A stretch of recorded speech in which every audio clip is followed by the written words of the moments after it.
Olá, seja bem-vindo ao Café Filosófico. Hoje a gente conversa com Henrique Fontes, ator e dramaturgo. Bem-vindo, Henrique. Muito obrigado. A ideia é conversar um pouco sobre teatro e trabalho. Como é que essas coisas se associam? Como é que você vê isso desde a tua profissão, né? É bem curioso, né? Porque a profissão de artista, eu pelo menos ouvi minha vida toda no teatro, de que aquela coisa, perguntam, mas você trabalha com o quê? Eu digo, com teatro. Não, mas assim, para sobreviver, o que é que você faz? Né? Porque sempre se associa o teatro, talvez a esse lugar ou esse não lugar do artista inspirado, criativo, mas que um lugar feliz, um lugar, enfim, que as pessoas têm prazer em realizar, mas nunca um lugar de trabalho, né? Um lugar, não se vê artista como um trabalhador. E isso para mim sempre foi muito curioso, assim, porque nos últimos 20 anos eu tenho vivido exclusivamente teatro, né? E pago todas as minhas contas com as minhas produções, ou dando aula de teatro, ou circulando, enfim, ajudando outros grupos. Mas é difícil ainda hoje as pessoas entenderem isso.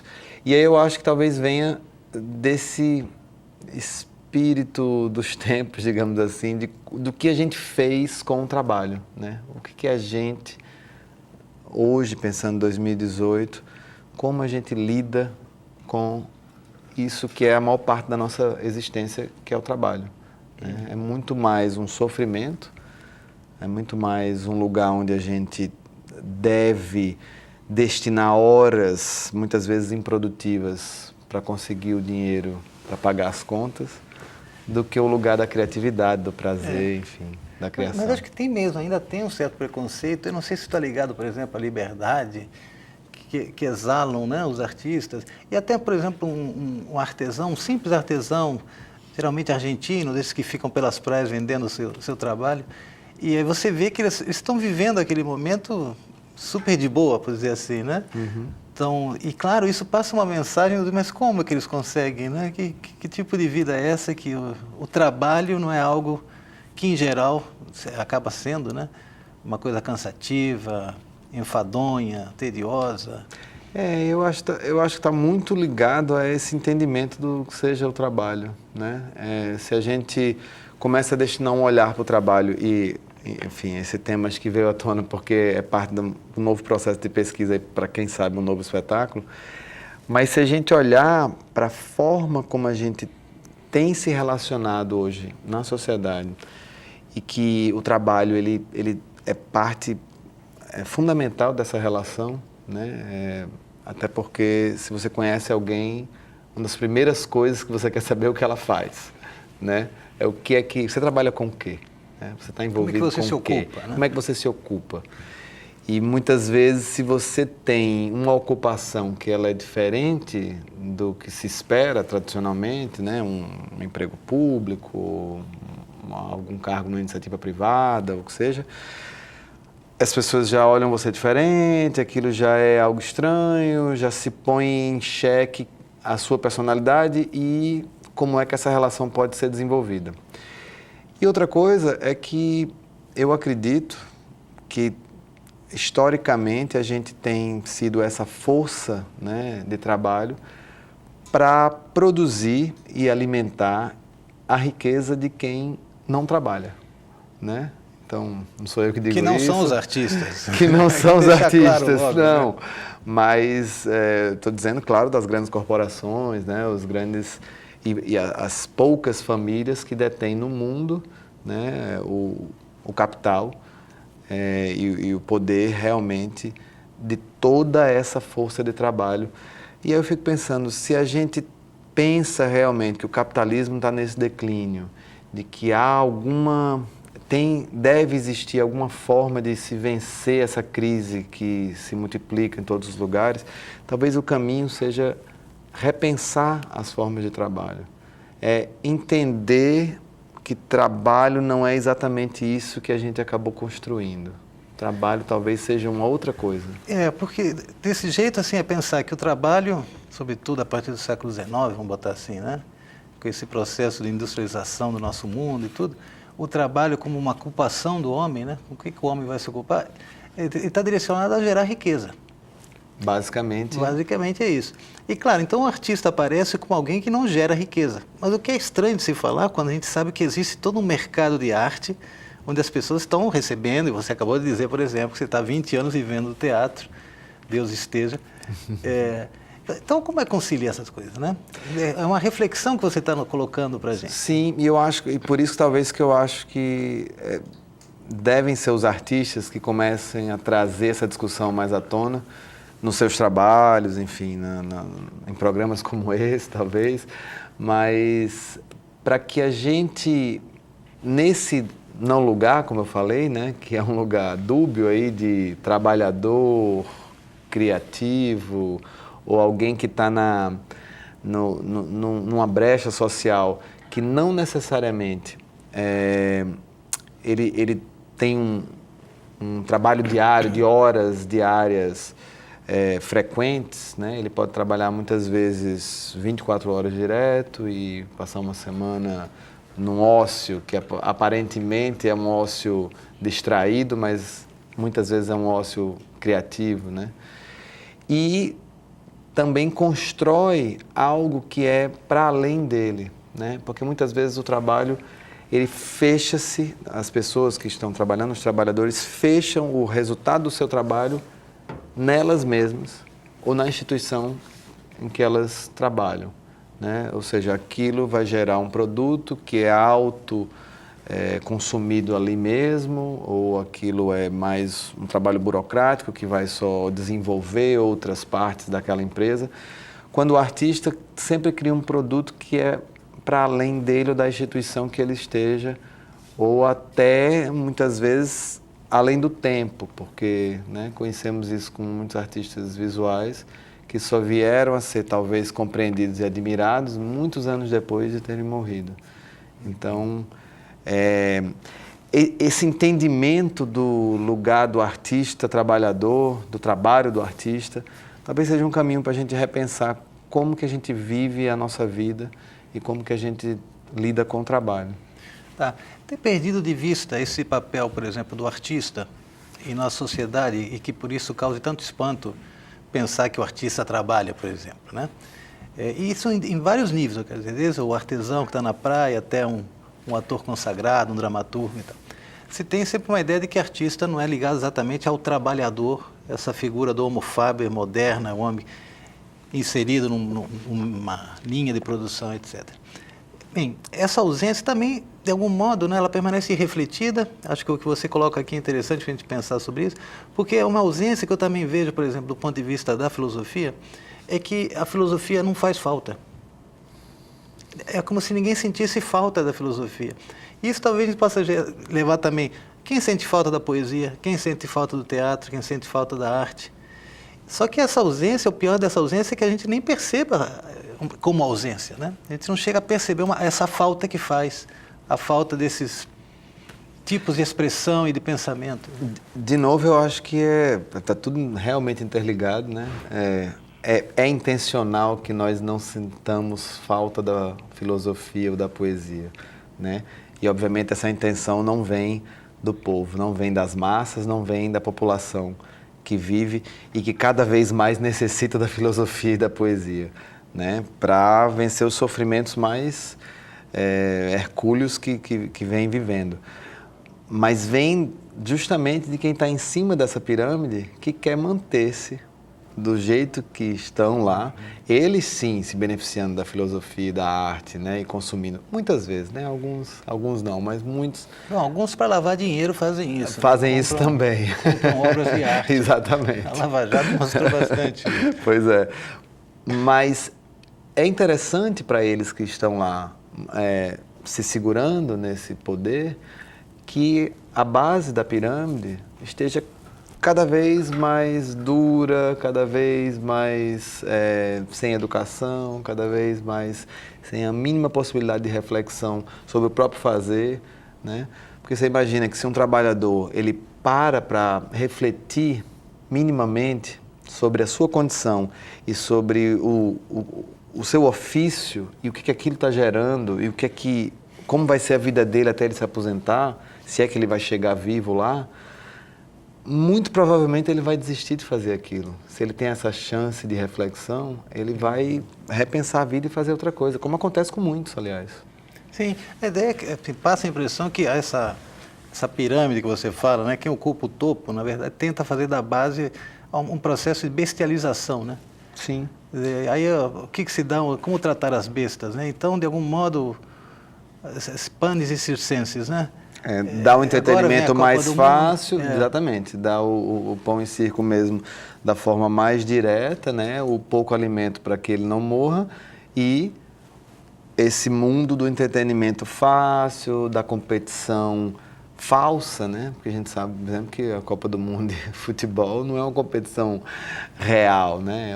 Hoje em dia é um grande mercado, uma grande indústria que vai gerando riquezas aí, de novo, para os mesmos conglomerados, né? Mas que ali as pessoas se engajam e se envolvem, se emocionam, justamente para elas poderem esquecer desse cotidiano duro, e elas nem param para pensar o porquê mesmo que eu estou torcendo para essa pessoa, por que mesmo que eu estou me emocionando com essa menina que sofre nesse personagem trágico aí da novela, né? Então, é o que a gente sempre discute, né? A educação está na base disso, o entendimento do que seja a educação, que meandros complexos que a gente não está tocando e não está reformando na educação precisam ser tocados para poder a gente começar a ter, talvez, uma relação social mais igualitária. Eu acredito que não vai ser uma mudança de cima para baixo, vai ser no encontro das forças, e um canal muito possível para isso é o trabalho, no sentido de que é ali como a gente se relaciona com o trabalho e que trabalho eu vou querer e o que é que eu vou estar fazendo e até onde eu me sujeito no meu trabalho. Todas essas reflexões eu acho que é que vão começar a reestruturar, talvez, né, numa realidade utópica. Então, aí, a gente estava falando agora da poesia, né? E aí se pergunta, mas para que poetas, né? De certa forma, nesse mundo. E talvez a gente se pensasse assim um pouquinho que nessa ocupação do poeta, no ofício de um poeta, mostra-se algo de muito, muito humano, e nesse sentido, algo que pertence a todos, né? O fato é que a gente tem que se ocupar no mundo com alguma coisa e tem que abrir, e isso é um ato já poético, no sentido da poesia grega, algo que a gente tem que conquistar. No teatro, como é que você está pensando? Eu estou curioso um pouco o que você está preparando. Fala um pouquinho sobre como é que você pensa de levar essa discussão, o que você vai tentar expressar no palco. Estou no começo da pesquisa, eu nunca sei exatamente o que é que a obra vai ser, né? Mas eu venho trabalhando no Grupo Carmim nos últimos 10 anos, e a gente, nos últimos 5 anos, tem trabalhado com a linguagem do teatro documental, né? Então, as 3 últimas peças, elas foram nessa linguagem, e elas sempre têm um dado real, um fato, digamos assim, né? Algo que atravessa a história, e a gente tenta trabalhar uma ficção que não seja a negação da realidade ou da história, mas que seja um fator de potência dessa história, né? Ele seja um potencializador, mesmo não sendo exatamente o fato que aconteceu. Então, muito possivelmente, o que eu acho que eu desenho como possibilidade para uma futura peça é, quem sabe, a gente retratar um universo possível de trabalho que não seja a forma como a gente trabalha hoje. E aí, você falou uma coisa da poesia, para que serve a poesia? E na hora que você falou, eu pensei, que também me perguntaram isso, né? Para que serve o teatro, né? Para que serve? E aí tem um conceito maravilhoso de um amigo meu, assim, que ele diz o seguinte: sabe aquelas simulações quando você vai assim em algumas instituições grandes que eles fazem para incêndio, para prevenir incêndio, que criam todo o verdadeiro teatro, né? Vem um bombeiro, tem uma vítima lá que não é vítima, uma pessoa representando, aquilo tudo é um grande teatro. E para que serve aquilo tudo? Para quando o acidente acontecer, todas aquelas partes já estarem preparadas para agirem conforme elas, né, em função de salvar vidas e que o impacto seja o menor possível. Talvez o teatro seja exatamente um operador nesse lugar aí, a gente se preparar, fazer uma grande simulação do que pode vir a ser, e aí, quando isso acontecer, ou não... Um ensaio para um novo mundo. Um ensaio, talvez, para a tragédia. Mas por que para a tragédia? Porque eu acho que a gente caminha para ela. Eu acho que a gente não caminha para a comédia ou o pleno prazer e a plena realização. Eu acho que a sociedade, infelizmente, ela vem avançando na tragédia, né? É que você fala na tragédia no sentido assim, grego mesmo da coisa, de você saber que estamos destinados a... Sim, fatalmente, né, vamos ter esse momento trágico, esse momento divisor na nossa vida, que vai significar morte, que vai significar a separação, que vai significar o fim de coisas constituídas, né? A sociedade, ao meu ver, nada filosófico talvez, mas muito diante do que eu venho vendo nos anos, ela caminha para essa cisão inevitável. Assim. A gente vai caminhar para uma nova sociedade que não vai ser melhor do que a de hoje. Ela vai ser trágica. Não necessariamente que a tragédia... Eu tô rindo aqui, mas é porque são palavras nada otimistas, né? Para a gente ouvir.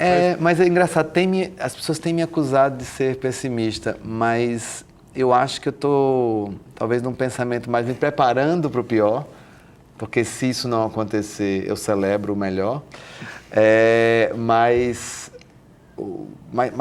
se a gente juntar os fatos e ver quanto que o meio ambiente, como o meio ambiente está sendo tratado, como a população vem crescendo, como a água vai ficando cada vez mais escassa. A gente está construindo um futuro que ele não é um futuro preparado por conta de novas tecnologias ou por conta de novas formas de convivência. A gente está preparando um futuro que é muito mais difícil do que o presente. Claro, isso pode ser mudado ainda, isso pode ser revertido, mas eu não vejo lá, de novo, nas grandes potências, nas pessoas que estão em cima da pirâmide, um desejo que a gente inverta um pouco essa pirâmide, que compartilhe mais forças, que abra espaço para novos pensamentos e ideias. É óbvio que deles não virá nada, né? Pode ser que eles soltem um pouco a corda aqui ou ali, mas de lá não virá nenhuma vontade mesmo, né? Mas eu penso assim, será que essa postura tua, por exemplo, de pensar o trabalho como uma ocupação do homem que não está destinada, ou seja, o homem não está destinado, historicamente, a produzir riqueza nesse sentido. Ele está destinado a abrir seu mundo e nele se situar e dando-lhe sentido. Então, por exemplo, quando você pensa, você coloca para refletir a questão do trabalho e faz isso desde o teu lugar, que é o lugar do teatro, né? Esse tipo de gesto, porque pode ser um gesto apenas, né? Ele não acaba provocando uma certa salvação nesse sentido. A miséria, uma vez que a gente percebe como o homem se empobreceu, porque no fim é isso, a gente vive um processo de indigência. Sim. Não seria daí o primeiro passo para um outro mundo? Eu acho que é a minha forma de resistir. Ficar marcando o passo ali na... É o que eu gosto lá do... o que Mohan fala, né? De que essa luta a gente já perdeu, mas é absolutamente fundamental resistir. Eu encontrei o caminho das artes, especificamente do teatro, para resistir. Para trabalhar um pouco do que eu consigo perceber como esses elementos injustos e esses elementos que vêm causando tanto sofrimento, para que as pessoas se identifiquem, talvez reflitam, talvez reconstruam futuros. Tenho sim esperança, claro. Se eu não tivesse esperança, eu não estaria fazendo o que faço. Porque a arte é resistência. Eu queria que você falasse um pouquinho mais sobre isso, para a tua experiência mesmo, né? De ter criado um espaço aqui em Natal, de que, enfim... Sim. Você está há anos trabalhando nisso. A Casa da Ribeira vai estar aí fazendo 17 anos, agora em 2018. E é, sobretudo, um espaço de resistência, né? É um espaço, inclusive, que ele é muito incompreendido, porque acham que é público, mas aí quando entendem que é privado, mas como é que é um espaço privado se ele favorece tanto o acesso, se cobra ingressos que... Porque a conta não fecha, como é que um ingresso de 40, 20 reais vai pagar a estrutura? Então, assim, existe todo esse lugar aí que é onde eu aprendi a fazer teatro, que é esse lugar mesmo de resistir através de micropolíticas, de ações que são em grupos pequenos ou em grupos médios, ou que eu possa ir atingindo as pessoas uma a uma,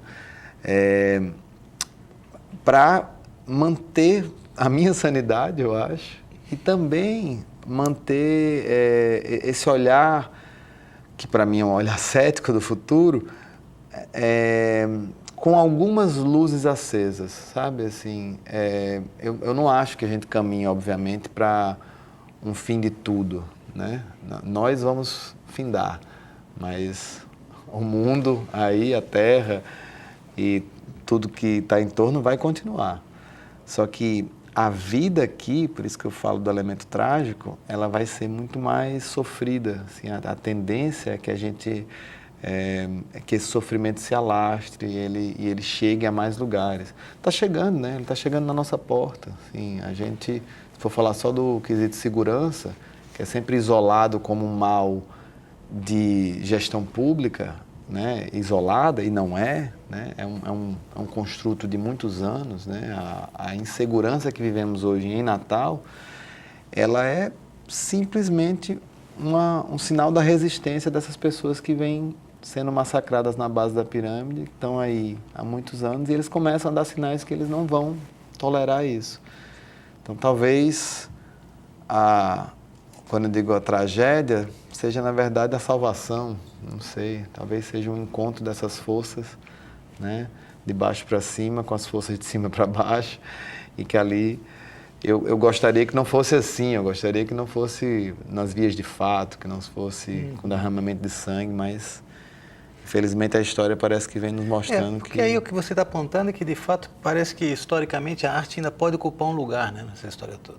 Sim, eu acho que sempre Porque é estranho, né, quando a gente estava falando agora do mercado da arte, dessa rede de galeristas e de interesses que há, mas será, do jeito que você fala, parece que você realmente acredita que a arte pode ter um lugar importante aí, né? Ainda que seja todo esse pessimismo seu de choques.